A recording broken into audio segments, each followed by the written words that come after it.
Amidst the fear, your heart matters.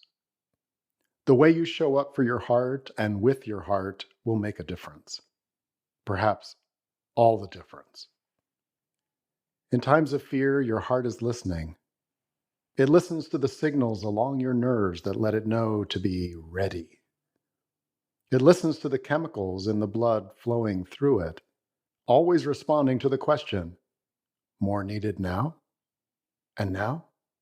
And now? I think more poetry is written about the heart because it is a lot like the good mother within, doing constantly so many things to tend to the overall well-being of everything and everyone connected to her. It strains to beat harder when needed. It has a constancy even amidst the variabilities of life from moment to moment. Its health sets a rhythm for the entire family of organs and all our fluids and energy field, too.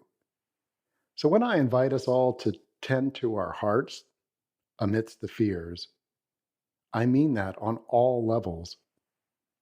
I mean stopping and holding and listening and comforting with physical actions. Take a pause. Feel your attention shift and guide it as necessary from the fearful hyperactivity of the head to the responsiveness of your heart. Give it a touch, a moment of care. Acknowledge its pumping activity now that connects every individual cell in you to every other. Right now, take a pause. Place both hands over your heart. Gently breathe and wait until you feel your own pulsing heart. If you're really in your head or left your body for a bit because it's been too much recently, it may take a few minutes before your heartbeat actually registers.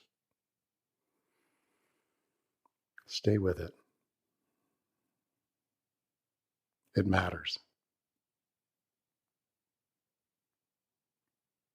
Once you feel the warm pulsing, take a breath.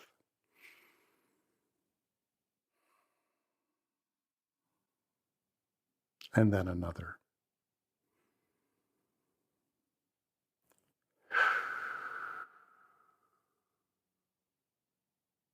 Feel your lungs working together with your heart. One beating, the other two breathing in and out, flowing for your benefit. Take another moment and softly let your awareness extend to your other organs, all working together during this time, balancing and rebalancing, alerting at times, and then releasing at others. Rhythms of nature within you. Now, imagine your heart offering support up to your brain, like a column of presence, and a heartbeat rhythm that offers the potential for both power and peace that extends into the glowing and probably tired circuits of your mind. During times of fear, our heart will respond to our fears by default, unless we take conscious actions to give the heart more primacy.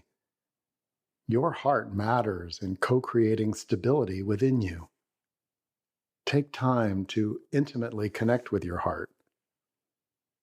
Let its beat influence your awareness. Let the truth of its connection to the rest of you be alive in you. In this practice, you become a different person, more fully you. And I see it all over my Facebook feed. Those who are just in their heads are trying to logic their way through this. And when that fails, fear and panic set in. And we apparently need 200 rolls of toilet paper each to handle the emotional diarrhea that results. Those who are practicing connecting to their heart and their whole body, mind, and spirit, however imperfectly, are radiating a different kind of practical grace. And this is where your heart really matters. If you take a pause, if you co regulate with your own heart, what will radiate from that will be lovely heartistry. I trust this about you, that you have lovely heartistry within you, even amidst all the fear. No one listens to a podcast about emotional freedom for all unless you want a world where hearty generosity is at the core of who we are and what we do. Please know this isn't a pressure to do anything specific or to do anything the world at large calls generous. I'm offering this from my own heart. In its simple rhythm, there is an offer to join me in feeling our essential aliveness, to know that right now, each beat reaffirms life. And I sense that from that place of being with yourself, inspired actions will arise too. Such actions might be as sacred as a soft, I love you, spoken to the wind in the direction of someone we hold dear and cannot be with right now. It might be to take a nap for yourself while in energy space, snuggling up with one who you feel safe and connected to, even as they are out elsewhere in the world. My heart earlier had me remember my cat named Rug, who used to just know when I was in need and would knead my belly and purr on my heart. Rug isn't in his physical body anymore, and yet my heart knows him still. If this was an intense blizzard, we'd be taking actions to keep our homes warm. And emotionally, this is an intense blizzard of cold fears and unknowns. Tending to our hearts may, right now, be closer in effort to chopping wood than just going over and flipping the thermostat up a notch. It may require cleaning out the ashes and even striking some flint if we let ourselves get too cold and unreplenished. Please do tend to your heart. Feel its feels. Share its truths with those who matter to you. Your heart matters to you and to we. I'm Rick at Thriving Now. If your heart has wisdom in it that you'd like to share, my inbox is open at rick@emotionalfreedom.love, or visit emotionalfreedom.love and leave a comment for all of us to read.